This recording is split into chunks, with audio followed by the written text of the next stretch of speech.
मंत्रिपरिषद ने 36 एजेंडों पर निर्णय लिया है। 36 एजेंडा।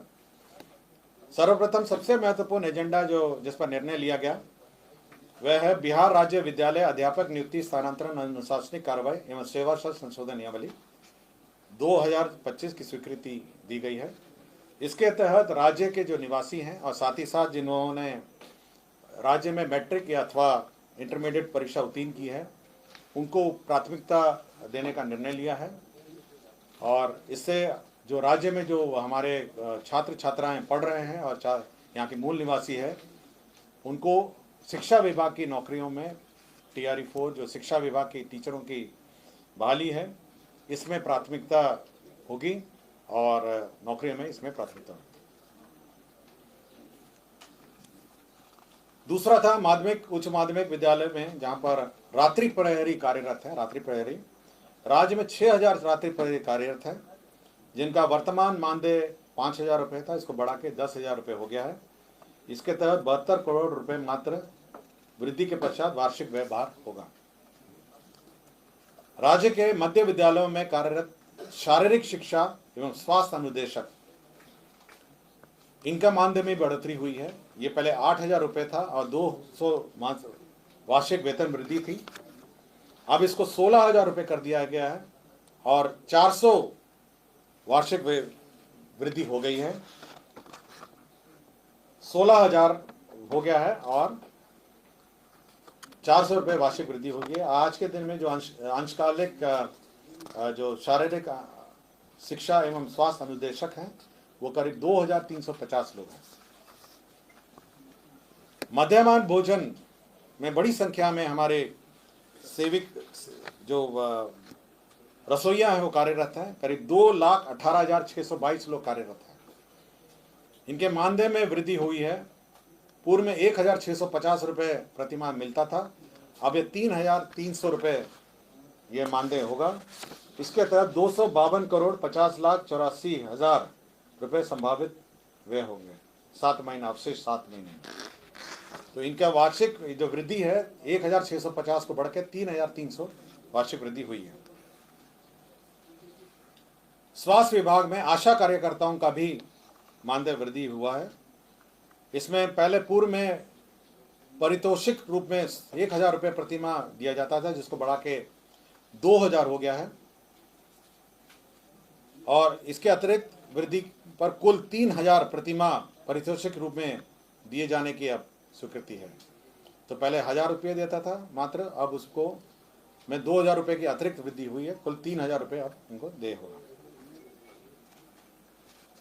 स्वास्थ्य विभाग में रेफरल अस्पताल और प्राथमिक स्वास्थ्य केंद्र में कार्यरत ममता कार्यकर्ताओं के मानदेय में भी वृद्धि हुई है। इनको प्रोत्साहन राशि पूर्व में 300 रुपये दी जाती थी, इसको बढ़ाकर 600 रुपये कर दिया गया।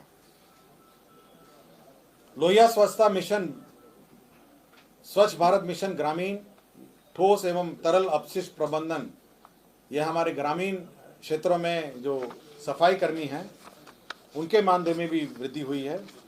अब उनका मानदेय वृद्धि होकर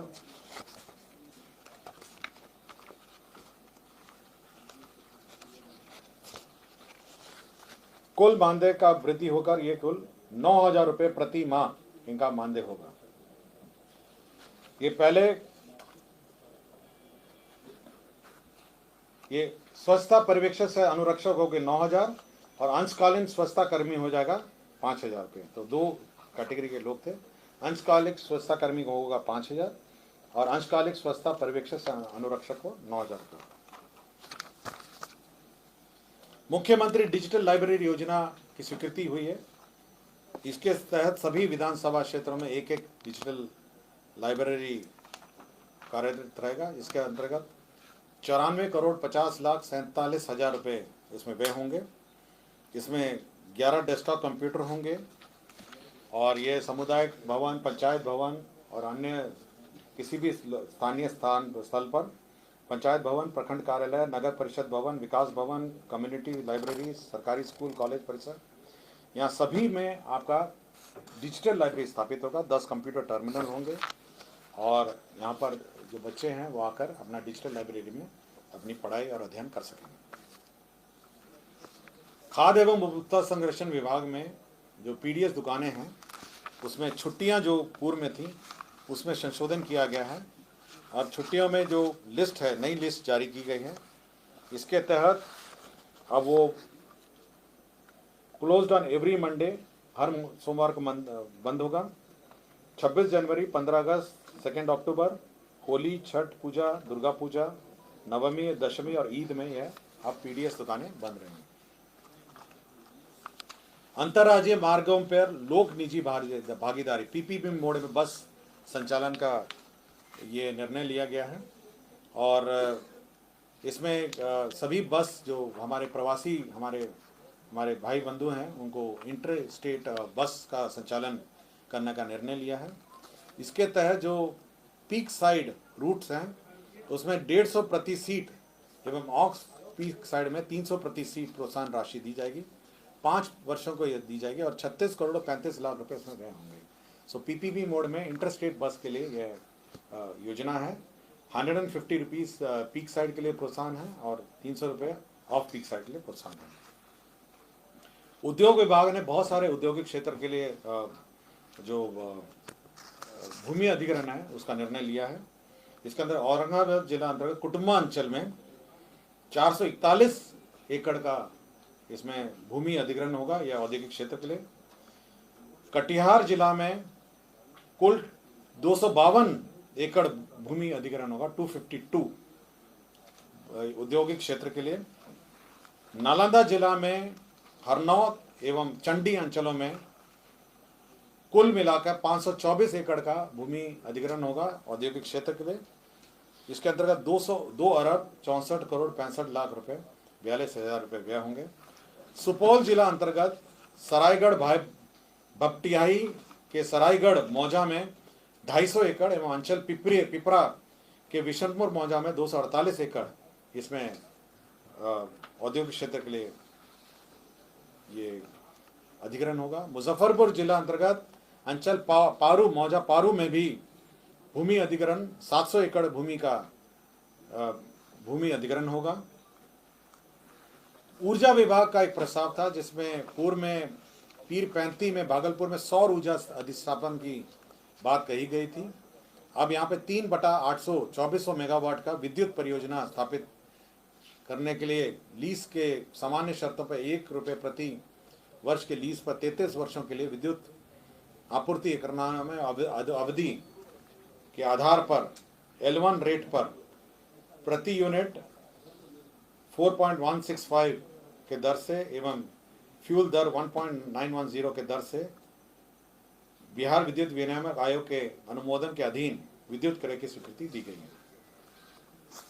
खान भूतत्व विभाग में जमुई जिला अंतर्गत मैग्नेटाइड लॉ अयस्क के मजोस एवं भंटा संयुक्त कंबाइंड ब्लॉक की ई नीलामी के लिए जो रिजर्व जमा है वो निर्धारित की गई है। यह अनुमानित आरक्षित मूल्य 4,325 करोड़ निर्धारित किया गया है।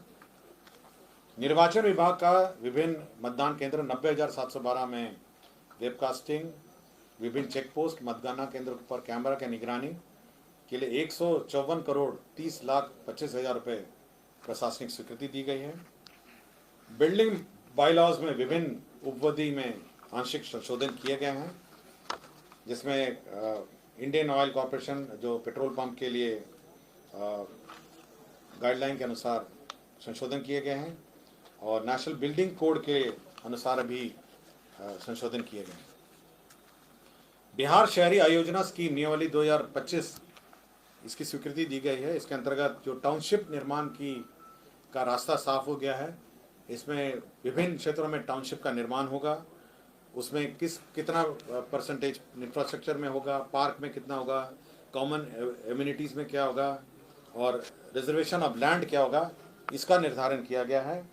अब जो नए सिटीज़ और छोटे टाउनशिप हैं अब ये बिहार शहरी आयोजना स्कीम नियमावली 2025 के आलोक में की जाएंगी। राज्य स्कीम मद में डॉक्टर भीमराव अंबेडकर आवासीय विद्यालय से अंचल नवीन नगर औरंगाबाद में विद्यालय भवन 720 आसन का स्वीकृत होगा 65 करोड़ 80 लाख रुपए का। परिवहन विभाग का ही बिहार परिवहन क्षेत्र अशुलिपिक संवर्ग भर्ती प्रोन्नति सेवानिवृत्ति स्वीकृत हुआ। कृषि विभाग का ही बिहार कृषि अधीनस्थ सेवा कोटि 5 पौधा संरक्षण संशोधन नियमावली 2025 स्वीकृत हुआ है। बिहार कृषि सेवा कोटि 1 शैया अंतर्गत समूह क और ख के पूर्व स्वीकृत पदों का आवश्यकता सब परिवर्तन और सृजन की स्वीकृति दी गई है। मद्य निषेध विभाग में भी योजनाओं की स्वीकृति दी गई। जो मद्य निषेध उत्पाद अधिनियम के अंतर्गत मामलों में त्वरित निष्पादन के लिए सहरसा न्याय मंडल और नालंदा न्याय मंडल में एक अतिरिक्त जिला एवं अपर सत्र न्यायाधीश की स्वीकृति दी गई है। शिक्षा विभाग में विभिन्न जो डीबीटी योजनाएं हैं उसमें जो रेफरेंस डेट है, आपका स्कॉलरशिप है, यूनिफॉर्म है, आपके साइकिल योजना है, पोशाक योजना है, सभी में जो रेफरेंस डेट है वो सितंबर से घटा के अब 1 अप्रैल से 31 जुलाई तक का रेफरेंस डेट है। पहले 1 अप्रैल से 30 दिसंबर तक 75% अटेंडेंस होना था, उन्हीं को देय था। अब 1 अप्रैल से 31 जुलाई तक का जो डेट है उसमें 75% अगर अटेंडेंस होगा तो देय होगा।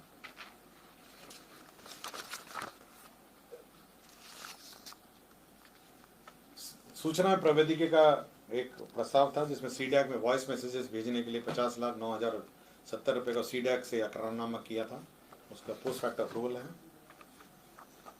गोपालगंज जिला अंतर्गत जमीन का स्थानांतरण है। बियाड़ा को 32 एकड़ 66 एकड़ 32.66 एकड़ भूमि औद्योगिक क्षेत्र के निर्माण के लिए बियाड़ा को स्थानांतरण किया गया। भागलपुर जिला अंतर्गत अंचल गोराडीह में इंडस्ट्रियल कॉरिडोर निर्माण हेतु औद्योगिक विभाग को 46.66 एकड़ स्थानांतरण किया गया।